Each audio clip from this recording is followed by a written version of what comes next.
જય હિન્દ વિદ્યાર્થી મિત્રો, ડેલી 10 ક્વેશ્ચન સિરીઝનું આ ચોથો લેક્ચર છે। આજના લેક્ચરની અંદર આપણે ખાલી 5 જ પ્રશ્નો કરવાના છીએ, કારણ કે એ વિડીયો થોડોક લાંબો થઈ જાય છે, એટલા માટે આપણે આજે ખાલી 5 પ્રશ્નો કરશું। પાંચેય પ્રશ્નો એક ગુણની અંદર પૂછાઈ શકે એવા અને થોડાક મગજ કસે એવા છે, એટલે કે આપણે મગજની અંદર થોડુંક કંઈક ક્રિએશન કરવું પડશે, થોડા કંઈક આઈડિયા લાવવા પડશે, આગળની થિયરીનો ઉપયોગ કરવો પડશે એવા પ્રશ્નો છે। તો આવા પ્રશ્નો પરીક્ષાની અંદર પૂછાય તો આપણને કેવી રીતે સોલ્વ કરવામાં મદદરૂપ થાય એ વાતથી આપણે ચાલુ કરીએ। પહેલો પ્રશ્ન, વર્તુળના બહારના ભાગમાં આવેલ કોઈ એક બિંદુથી સ્પર્શકની લંબાઈ 24 સેન્ટીમીટર અને વર્તુળના કેન્દ્રથી બિંદુનું અંતર 25 સેન્ટીમીટર છે, તો વર્તુળની ત્રિજ્યા કેટલી થાય? હવે આ સવાલ છે એ તમારા મગજની અંદર ક્રિએટ કરવા માટે આકૃતિ ફરજિયાત કરવી પડે। સૌથી પહેલાં તો એક વર્તુળ દોરીએ। આ વર્તુળના કેન્દ્રથી એક બહારનું બિંદુ P છે। ચાલો, બહારનું બિંદુ છે P। બહારના ભાગમાં આવેલ બિંદુ કયું લીધું આપણે? P। વર્તુળના કેન્દ્રને ચાલો આપણે કહી દઈએ O। હવે આ P બિંદુમાંથી એક સ્પર્શક દોરેલો છે અને એ સ્પર્શકની લંબાઈ છે 24 સેન્ટીમીટર। તો સ્પર્શક કોને કહેવાય? તો કે વર્તુળને એક બિંદુએ સ્પર્શતી રેખા, એને શું કહેવાય? સ્પર્શક। તો ચાલો, એ P માંથી આવે છે અને વર્તુળને એક બિંદુએ સ્પર્શે છે, દાખલા તરીકે એ બિંદુએ સ્પર્શે છે, તો આ સ્પર્શક છે એની લંબાઈ કેટલી કીધી? 24 સેન્ટીમીટર। પછી એમ કીધું કે કેન્દ્રથી આ બિંદુનું અંતર જો, અને વર્તુળના કેન્દ્રથી બિંદુનું અંતર 25 સેન્ટીમીટર છે, તો કેન્દ્રથી આ અંતર છે 25 સેન્ટીમીટર। તો આપણને એમ કીધું કે વર્તુળની ત્રિજ્યા કેટલી થાય? તો વર્તુળની ત્રિજ્યા આ થશે, એનું માપ આપણે મેળવવાનું છે। ચાલો, તો તમારા પાઠ્યપુસ્તકની અંદર સ્વાધ્યાય પ્રમેય 10.1 ની અંદર શું વાત કરી છે? તો કે પ્રમેય 10.1 માં એવું કીધું છે કે વર્તુળનો સ્પર્શક જે બિંદુએ વર્તુળને સ્પર્શે છે એ બિંદુએ દોરેલી ત્રિજ્યા છે વર્તુળને કેવી હોય છે? એ સ્પર્શકને કેવી હોય છે? લંબ હોય છે, એટલે કે ત્યાં 90 નો ખૂણો બનાવે। તો હવે 90 નો ખૂણો બનાવે તો આ OAP છે કેવું ત્રિકોણ થાય? કાટકોણ ત્રિકોણ થાય। તો કાટકોણ ત્રિકોણ થાય તો પાયથાગોરસના પ્રમેય મુજબ કર્ણ આ થશે, કાટખૂણાની સામેની બાજુ શું થશે? કર્ણ થશે। તો કર્ણ છે એનો વર્ગ એ બાકીની બે બાજુના વર્ગના સરવાળા બરાબર હોય। હવે થોડી ઘણી ત્રિપુટી છે, જો તમને યાદ હોય તો એ રીતે પણ તમે સોલ્વ કરી શકો કે બે બાજુ હોય અને એક કર્ણ હોય, તો એવી ત્રિપુટી બને છે 3, 4 અને 5। એવી જ રીતે આ 24, 25 વાળી છે, 7, 24 અને 25 છે। પછી એક છે 12, 13 વાળી। તો એ બધી ત્રિપુટીઓ જો આપણને યાદ હોય તો આપણને કામ થઈ જાય। 5, 5, 25 અને 12 નો વર્ગ 144, એટલે 144 અને 25 છે તમે એડ કરી દો તો 169 થાય, એટલે 13। તો આવી 2-3 ત્રિપુટી જો આપણને યાદ હોય તો એના ઉપરથી આપણે સીધું કહી શકશું કે આની કેન્દ્રથી આ સ્પર્શ બિંદુ વચ્ચેનું અંતર અથવા તો ત્રિજ્યા છે કેટલી થશે? 7 સેન્ટીમીટર થશે। અથવા જો એમ ન કરવું હોય તો પાયથાગોરસનો પ્રમેય લગાડીને 25 નો વર્ગ થશે 625, 24 નો વર્ગ થશે 576, 25 ના વર્ગમાંથી 24 નો વર્ગ બાદ કરશું એટલે આપણને મળી જશે। તો 25 ના વર્ગ 625 માંથી 576 બાદ કરશું તો 49 આવશે। 49 નું વર્ગમૂળ 7 થશે, તો 7 સેન્ટીમીટર આનો સાચો જવાબ છે। હવે બની શકે કે અહીંયા ત્રિજ્યાની જગ્યાએ વ્યાસ શબ્દ યુઝ કરે, તો ત્રિજ્યા મળી જાય એના કરતાં વ્યાસ કેવો હોય? ડબલ હોય, તો 7 દુને 14 સેન્ટીમીટર હોઈ શકે છે। નાના નાના ફેરફાર અહીંયા ખાલી ત્રિજ્યાની જગ્યાએ વ્યાસ કરી નાખે તો। પ્રશ્ન નંબર 2, બે ઘન પૈકી પ્રત્યેકનું ઘનફળ 64 સેન્ટીમીટર ઘન છે।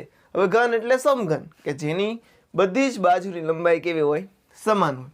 તેવા બે ઘનને જોડવાથી બનતા લંબઘનની લંબાઈ કેટલી હશે? તો આપણી પાસે ચાલો એક ઘન છે,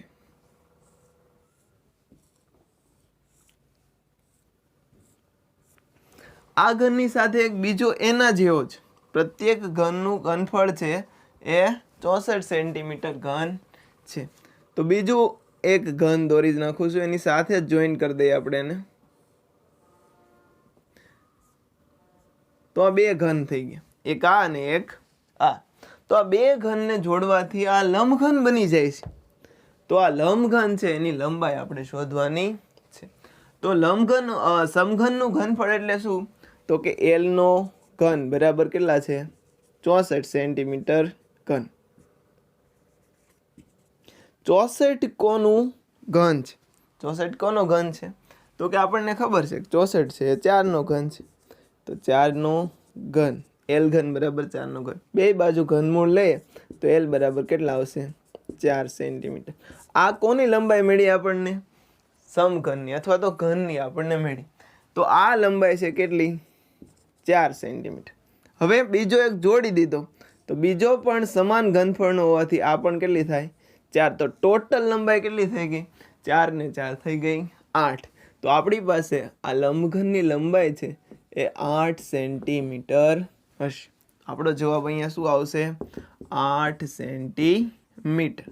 હવે બની શકે કે તમને અહીંયા લંબઘન છે એની લંબાઈની બદલે લંબઘનનું ક્ષેત્રફળ પૂછે. તો લંબઘનનું ક્ષેત્રફળ છે એનું સૂત્ર પણ આપણને આવડવું છે. લંબઘનનું ક્ષેત્રફળનું સૂત્ર શું? 2 ગુણ્યા LB વત્તા BH વત્તા શું થશે? HL. બરાબર. હવે અહીંયા ખાલી લંબાઈમાં ફેરફાર થશે, પહોળાઈ અને ઊંચાઈમાં કાંઈ વધારો થાય છે? જો ઊંચાઈમાં કાંઈ વધારો થાય છે તો કે નહીં. પહોળાઈમાં કાંઈ વધારો થાય છે તો કે નહીં. તો પહોળાઈ અને ઊંચાઈ બંને 4 4 જ રહેશે. પહોળાઈ પણ 4 રહેશે ને ઊંચાઈ પણ 4 જ રહેશે. આની અંદર મૂકી દો એટલે આપણને આખા લંબઘનનું ક્ષેત્રફળ મળી જાય અથવા તો પૃષ્ઠફળ મળી જાય. ત્રીજો પ્રશ્ન, 20 સેન્ટીમીટર વ્યાસવાળા અર્ધવર્તુળના અંતર્ગત ત્રિકોણનું એટલે કે અંદર આવેલું છે એવા ત્રિકોણનું મહત્તમ ક્ષેત્રફળ છે. એટલે કે અર્ધવર્તુળ છે એની અંદર છે અને મોટામાં મોટું ત્રિકોણ છે. તો એવો આપણી પાસે ક્યારે બનશે? તો કે પહેલા અર્ધવર્તુળ દોરીએ. આ અર્ધવર્તુળનું અહીંયા આપણે દાખલા તરીકે કેન્દ્ર છે. તો આ એની ત્રિજ્યા થઈ અને આ એનો શું થઈ ગયો? વ્યાસ. મોટામાં મોટું ત્રિકોણ ક્યારે બને? તો કે મોટામાં મોટું ત્રિકોણ જ્યારે આવી રીતે હોય ત્યારે બને. તો આ છે મોટામાં મોટું ત્રિકોણ છે. બાકીના તમે ત્રિકોણ જોવો તો અહીંથી આમ દોરશો તો નાનું બનશે, આવી રીતે દોરશો તો પણ નાનું બનશે. આ મોટામાં મોટું ત્રિકોણ છે અને વ્યાસ છે એ શું છે? તો કે વર્તુળની એક જીવા છે અને મોટામાં મોટી જીવા છે. તો જ્યારે મોટામાં મોટી જીવા હોય છે એ સમયે વર્તુળ પરનું કોઈ બિંદુ છે એના વ્યાસના અંત્ય બિંદુએ જોડો તો એ ત્યાં કાટખૂણો બનાવે, એવું આપણે ધોરણ 9 ની અંદર ભણી ગયેલા છે. તો અહીંયા કેવું બન્યું? કાટકોણ ત્રિકોણ બન્યું. હવે આપણને વ્યાસ આપી દીધો છે, કેટલો છે? 20 સેન્ટીમીટર. આખું માપ કેટલું આપ્યું છે? 20 સેન્ટીમીટર. તો ત્રિજ્યા કેટલી થાય?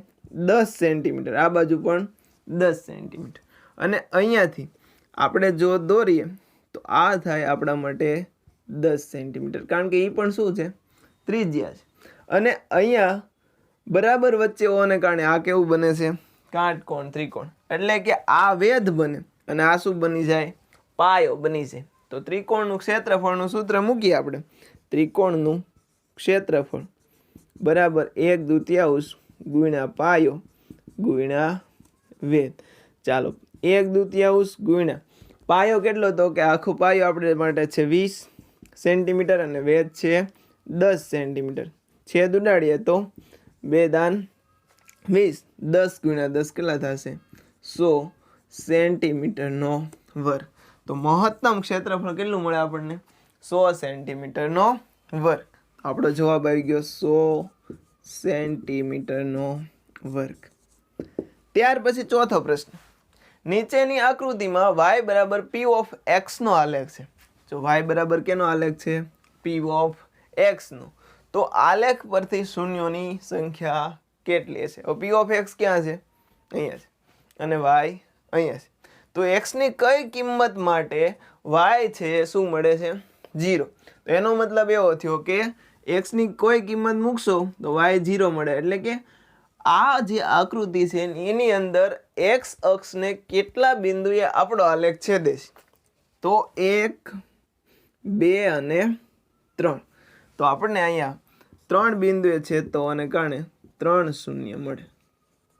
હવે નાનો એવો ફેરફાર કરું, અહીંયા તમને એમ કહી દઉં કે x બરાબર p ઓફ y, એટલે કે y ની કઈ કિંમત માટે x આમ 0 થાય, એટલે કે x બરાબર 0 થાય. તો હવે અહીંયા y આવી ગયું હોવાને કારણે y અક્ષ ઉપર કેટલા બિંદુએ છેદે છે? 1. તો જ્યારે તમને x બરાબર p ઓફ y કે એ સમયે તમારે y અક્ષ ઉપર કેટલા બિંદુએ છેદે છે એ લેવાનું, અને y બરાબર p ઓફ x કે ત્યારે x અક્ષ ઉપર કેટલા બિંદુએ છેદે છે તે જોવાનું. તો અહીંયા y બરાબર p ઓફ x હોવાને કારણે x અક્ષ ઉપર 1, 2 અને 3 બિંદુએ છેદે છે, એટલા માટે આપણને 3 શૂન્ય મળી શકશે. 5મો અને છેલ્લો પ્રશ્ન, વર્તુળની ત્રિજ્યામાં 10% વધારો કરવામાં આવે તો તેના ક્ષેત્રફળમાં શું ફેરફાર થાય? બહુ ઇમ્પોર્ટન્ટ પ્રશ્ન છે. આવો પ્રશ્ન છે એ ખરેખર પરીક્ષાની અંદર પૂછાય, ખાસ સ્ટાન્ડર્ડના વિદ્યાર્થીઓ છે એના માટે ખાસ. તો વર્તુળનું ક્ષેત્રફળ છે એ આપણા માટે શું છે? તો કે પાઈ r સ્ક્વેર. ચાલો અહીંયા ગણીએ નાનું એવું. વર્તુળનું ક્ષેત્રફળ બરાબર પાઈ r સ્ક્વેર. હવે આ જગ્યાએ ત્રિજ્યા છે એ કેટલી હતી? તો કે 100% હતી. હજી એમાં 10%નો વધારો થયો તો 110% થઈ ગઈ. તો વર્તુળનું ક્ષેત્રફળ છે આપણે ધારી લઈએ કે અહીંયા 100 હતી, તો 100 હતી તો અહીંયા શું થશે? 100 નો વર્ગ. 100 નો વર્ગ થઈ ગયો તો આપણે શું કહીશું? પાઈ ગુણ્યા 100 નો વર્ગ થઈ જશે 10,000. એને તમે ફરી પાછા કેટલા વડે ભાગો? 1000 વડે. તો 100 અને ફરી 100 વડે, તો આપણી પાસે જવાબ આવ્યો પાઈ. હવે બીજી વાત કરીએ, હવે 110% થઈ જાય છે, તો 110% વખતે આપણે શું કરીએ? તો કે અહીંયા જોઈએ પાઈ ગુણ્યા 110 ગુણ્યા 110 એના છેદમાં 100 ગુણ્યા 100. તમને એમ થાય કે સર આ તમે છેદમાં 100 શું કરવા લ્યો છો? તો છેદમાં જે આપણે 100 લઈએ છીએ એ એટલા માટે લઈએ છીએ કે આપણે 100%ની વાત કરીએ છીએ, બરોબર? અહીંયા આપણે એને ટકામાં પરિવર્તિત કરવાના છીએ એટલા માટે. તો ચાલો પાઈ ગુણ્યા અહીંયા 11 ગુણ્યા 10 ગુણ્યા 11 ગુણ્યા 10 એવું કરી શકાય. 110 એટલે શું? 11 ગુણ્યા 10, 11 ગુણ્યા 10 છેદમાં 100 ગુણ્યા 100. ચાલો 0 0 0 0 કેન્સલ. 11 નો વર્ગ કેટલો થશે આપણી પાસે? તો કે પાઈ ગુણ્યા 121 છેદમાં શું આવ્યા? 100. તો જો તમારી પાસે અહીંયા 100 હોવાને કારણે 1.21 પાઈ લખી શકો. તો આ પોઈન્ટ પછીના 21 છે એ શું આપે છે? 21% આપે છે. શું આપે છે? 21%. અહીંયા આપણી પાસે શું હતું? 1 પાઈ હતું. કાંઈ ન હોય તો શું હોય? 1 પાઈ. અને આ કેટલા છે? 1.21 પાઈ છે. તો આપણી પાસે અહીંયા કેટલા ટકાનો વધારો થયો? તો પોઈન્ટ પછીનો જે આંકડો હોય એટલા ટકાનો વધારો થશે. તો શું જવાબ આવશે? 21%. ફરીથી કહું છું, જ્યારે આપણે વર્તુળની ત્રિજ્યામાં 10%નો વધારો કરીએ છીએ ત્યારે એના ક્ષેત્રફળમાં શું વધારો થાય? તો કે સૌથી પહેલાં 100%થી કામ લેવાનું. 100 છે તો 100 નો વર્ગ થશે, તો 100 નો વર્ગ શું થશે? તો કે 10,000. પછી તો કે છેદમાં પણ 100 ગુણ્યા 100 કરવા પડશે, કારણ કે સાચી રીત છે એ આવી રીતે છે 100 એના છેદમાં 100, એટલે કે જે મૂળ 1 સ્વરૂપે હતી એ ત્રિજ્યા. તો 100 ના છેદમાં 100 એટલે 1 નો વર્ગ 1, એટલે પાઈ જવાબ આવે. પણ અહીંયા આપણે 110% થાય છે, તો 110 ગુણ્યા 110 એના છેદમાં મુખ્ય ટકા કેટલા હોય? 100 એ નીકળે, તો છેદમાં 100 ગુણ્યા શું થશે? 100 થશે. એટલા માટે 0 0 કેન્સલ થશે અને આવી રીતે જવાબ લાવશો તો 11 નો વર્ગ 121 થાય, છેદમાં 100 આવે, પોઈન્ટ પછીના બે આંકડા આગળ આવી જાય તો 1.21 પાઈ થાય. એટલે કેટલો વધારો થયો? તો કે 101.21 પાઈમાંથી પાઈ બાદ કરી નાખો તો 0.21 આવે. તો 0.21 છે શું? એને ગુણ્યા 100 કરો તો શું જવાબ આવે? 21%. શું થાય છે? 21%. તો અહીંયા જવાબ આવશે 21%. તો મિત્રો આની અંદર તમને થોડુંક વધારે જાણવા મળ્યું છે. પ્રશ્નો થોડા ટફ હતા પણ આપણને આવડી શકે, કારણ કે આપણી જો આગળની થિયરી ક્લિયર હશે. તો તો મિત્રો અહીંયા આપણે વિડીયોને પૂરો કરીએ અને તમને જો ગમ્યો હોય તો લાઈક કરો, તમારા મિત્રો સુધી પહોંચાડો